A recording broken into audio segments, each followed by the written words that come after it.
Ay, elimi yaktım. Elim yandı mutfakta. Başıma gelmeyen kalmıyor.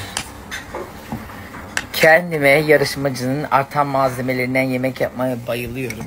Bazen şerbet merbet artıyor, onun içine bisküvi kırıyorum. Ya da ne bileyim orada bir şey varsa onları karıştırıyorum. Bugün de beşamel sos yaptık. Arttı. Biraz da tavuk vardı haşlanmış. Kendi yaptığım beşamel sosu. Bu arada beşamel sosu harika yapıyorum.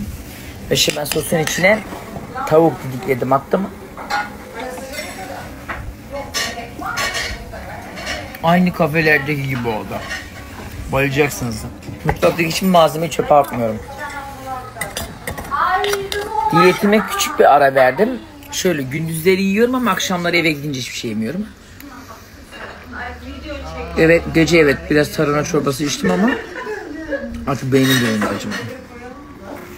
Yeterince kilo verdim. Biraz yiyebilirim, sonra yine veririm.